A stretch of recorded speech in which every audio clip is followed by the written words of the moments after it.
कानपुर की जनता को ये बताते हुए खुशी हो रही है कि मैंने यानी कि कमिश्नर ऑफ पुलिस रेशमपाल सिंह ने खुजली गैंग को पकड़ लिया है। इस गैंग ने पूरे कानपुर की जनता का जीना हराम कर दिया था। ये गैंग इतना शातिर है कि इसे पकड़ना मुश्किल नहीं बल्कि नामुमकिन था, लेकिन मैंने पकड़ लिया है। मैंने वो करके दिखा दिया। का बार बार आप मैंने कर रहे, हमने भी तो मेहनत करी। आप अपनों नाम सर, मैं भी आपके साथ मेहनत मैंने भी बराबर की तेरो नाम हम ले रहे थे। कब गुइया की सर। हाँ हाँ यस सर, इस खुजली गैंग का सरगना कौन है? अरे दादा बीच में खड़े हुए इनको बॉस। देखिए, मैं कोई सरगना वरगना नहीं हूँ और ना ही मैं किसी खुजली गैंग को जानता हूँ। जैसू है, ज्यादा झूठ ना बोलो प्रेस के सामने। हमने तुम्हें रंगे हाथों दबोचू है, सबूत है हमारे पास। दरोगा जी, हम तो निर्दोष है रे। जब विभूति भैया ने हमारा ब्रेन वॉश कर दो और अपने गैंग में शामिल कर लो। लपड़ खींच के मारो, मुंह तोड़ूंगा तेरा मैं बेकार की बात करेगा तो। थोड़ा पड़ा था कि गैंग में ले लो भैया, गैंग में ले लो भैया, मुझे भी एडवेंचरस होना हो। कौन बोल रहा था बेबो? नहीं, देखिए ऐसा है, हमारा कोई गैंग वैंग नहीं है। हम तीनों लौंडे तो आपस में मस्ती कर रहे थे। Just chilling, we were just chilling. Yes yes yes या बेबी। हर मुजरिम पकड़े जाने के बाद यही बोलता है। अब तक आप कितनी चोरियों को अंजाम दे चुके हैं? Well, अभी तक हमने कुछ 3-4 घरों में हाथ साफ किया है। And we were very organized, you know. But the problem was कि हमारी जो टेक्निक थी ना, हमारे क्लाइंट ने पकड़ ली और लास्ट प्रेजेंटेशन के टाइम में फापा हो गया। मतलब? एक्चुअली क्या है कि जैसे मैं पाउडर फूकने वाला था, उससे पाउडर मुझ पे फूक दिया। मैं खुद नहीं। मेरा सवाल सरगना से है, आपकी फेवरेट चोरी कौन सी थी?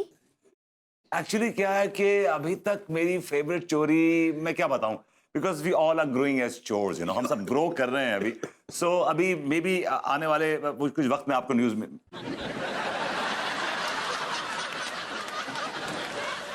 एक अच्छा चोर बनने के लिए क्या क्या जरूरी होता है? ये बताएंगे, because he is a senior citizen चोर। अच्छा बोलो ना। वेल, एक अच्छा चोर बनने के लिए शातिर होना बहुत जरूरी है और इसके अलावा 2 नंबर के काम में डिग्री हासिल करना भी बहुत जरूरी है। अब सर, चोरी करने के लिए आप किन किन बातों का ध्यान रखते हैं?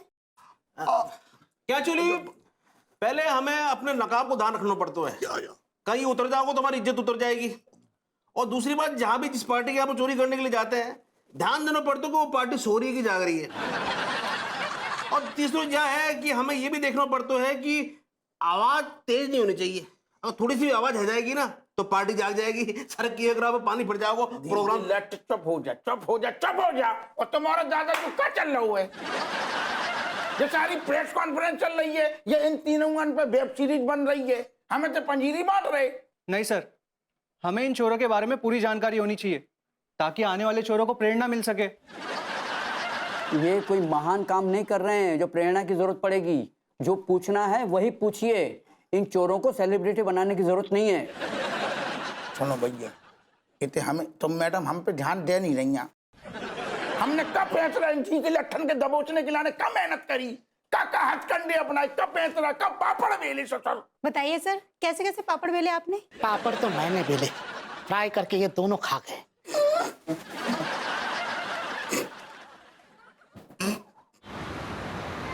एडवोकेट राहुल? हाँ, मैं अनीता मिश्रा बोल रही हूँ। अच्छा, मेरा नंबर सेव है। Good good good. नहीं, विभू से सब ठीक चल रहा है, बस एक प्रॉब्लम हो गई है। विभू को गलत इल्जाम में फंसा दिया गया है।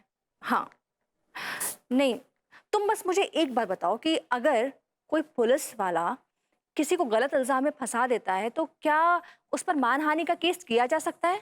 अरे बिल्कुल किया जा सकता है भाभी जी, बिल्कुल किया जा सकता है। राहुल, मैं तुम्हें बाद में फोन करती हूँ, मेरे पड़ोसी आए हुए हैं। हेलो तिवारी जी, हेलो अंगूरी जी। हेलो अनीता जी। क्या कह रहे थे आप? हमने कहा भाभी जी, किसी पर भी जो है मानहानि का मुकदमा दायर किया जा सकता है अगर कोई किसी के सम्मान को ठेस पहुंचाता है तो। लेकिन भभूति जी तो वैसे भी किसी सम्मान के लायक नहीं है, मतलब सम्मानित नहीं है उतने। तिवारी जी, मानहानि का केस तो आप पर भी हो सकता है ना? आखिर फंसाया तो आपने ये विभू को। सही पकड़े अनीता जी। ये सारा जो रायता है ना, ये लड्डू के भैया का ही फैलाया हुआ है। हम तो कहा बोल रहे हैं आपको, लड्डू के भैया को सॉसेज कर दीजिए। अरे यार कुछ भी बोलती है, सॉसेज कहाँ ले आई, वो स्यू होता है। ऐसे ही पकड़े हैं। काहे आप भरभूति जी के खिलाफ जो है कॉम्प्लीमेंट किए? अंगूरी जी, आप कंप्लेंट कहना चाह रही हैं? ऐसे ही पकड़े हैं। काहे? अरे बस वो गरम जोशी में हो गया भाभी जी गलती। आपकी गर्म जोशी के चक्कर में मेरे विभू की तो बैंड बज गई ना। आई एम सॉरी भाभी जी, हमसे गलती हो गई। आपसे ना तिवारी जी हमेशा ही गलती हो जाती है। आप ना जोश में होश खो बैठते हैं। गोरी मैम हाय। ये लो, ये आ गए। मतलब पता नहीं विभू ने इनकी कौन सी भैंसें अपने कब्जे में ले ली है जो विभू से ये इतना नफरत करते हैं। गोरी मैम नफरत करते तो हैं ससुर, बुक्का है ना, उनने हमारी भैंसिया भले ना खोली, लेकिन एक ठैया हमारी भूरी बकरिया जरूर हमसे चुरा लई। सबको नाम अन्नू बेबी है ससुर। किस लिए आए हैं आप? हम असल में गोरी मैम जब वजह से पधारे कि हमें आपसे माफी मांगने, हमसे गलती हो गई। गलती तो आपसे हुई है और इसका खामियाजा भी आपको भुगतना पड़ेगा। कैसो कैसो खामियाजा? जब मैं आप पर और कमिश्नर साहब पर मानहानि का दावा करूंगी ना, तब आपको खुद समझ में आ जाएगा। गोरी मैम असल में हमने जो भी करूँ ना, वो जानबूझ के नहीं करूँ। जो सारी घटना के पीछे हम नहीं है, कसम से कह रहे, जो आदमी को आते। हाय दिया बाबा बाबा, अब हमरे लड्डू के भैया पर कीचड़ उछाल रहे हैं आप।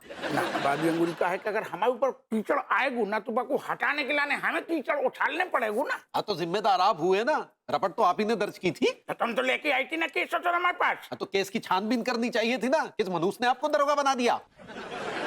तुम अब ज्यादा बोल रही। शांत हो जाइए, आप इसमें झगड़ा बंद कीजिए।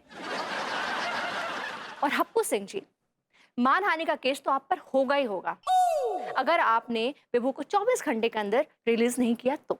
नहीं नहीं नहीं, नहीं। हम आपके हाथ जोड़ रहे, हम कसम से कह रहे, बस चटपट सब सही कर देंगे, हमें थोड़ी सी मोहलत दे दियो। कौन बात का मोहलत दारोगा जी? भाभी अंगूरी असल में कहा है कि हम भैया विभूति को ना कछु टाइम और जेल में रखना चाहते हैं। विभू को जेल में? विभू को जेल में क्यों रखना चाहते हैं आप? पूरी मैम का है असल में, वो रेशम पला है ना अपने कमिश्नर साहब, बने हमें प्रलोभन दो हुए कि आप पूछेंगे अगर खुजली गैंग की सरगना को तुम दबोच लोगी ना, तो हम तुम्हारी तरक्की कर देंगे। कहा है कि हम ऐसा ड्रामो करेंगे कि भैया विभूति ही मेन आदमी है, मतलब मेन बॉस सरगना भैया विभूति है। और उससे क्या होगा? उससे हमारी तरक्की हो जाएगी और विभू को फांसी हो जाएगी। हप्पू सिंह जी, आप एक नंबर के घटिया इंसान हैं और उससे भी घटिया आपकी सोच है। आप अपनी तरक्की के चक्कर में मेरे विभू को कुर्बान करना चाहते हैं। सच्ची सच्ची दारोगा जी, बहुत बहुत गिरा हुआ हरकत है ये। अपने आप को ऊपर उठाने के चक्कर में आप बेचारे वो भरभूति जी को ऊपर ही पहुंचा देना। अरे ना ना ना, अरे सॉरी, हम असल में ऐसा इरादो ना, तो आप लोग हमारी भावनाएं समझ नहीं रही। तो क्या इरादा है आपका, जरा बताएंगे? हमारा इरादो जो है कि हमने जो आपको सुझाव दो, में ऐसे थोड़ी कि भैया विभूति को जेल में कछु कष्ट होगा। ना ना ना ना ना, हम उनकी जेल से बहुत सेवा करेंगे। उनकी मतलब खाने की पीने की कोई दिक्कत ही ना होगी। खाने से लेके पीने तक, पीने से लेके वापस खाने तक, और खाने से फिर पीने तक, सेवा ही सेवा, साथ में नाच गाना झमाझम चल। दिया नहीं, संगीत छोड़ो, संगीत कैंसिल, खानो पीनो देख रेख हमारी जिम्मेदारी। बस आप हमारी तरक्की तक तनक हमारा साथ दे दियो। वैसे तो आपने कब साथ हमारा दही नहीं। ओके।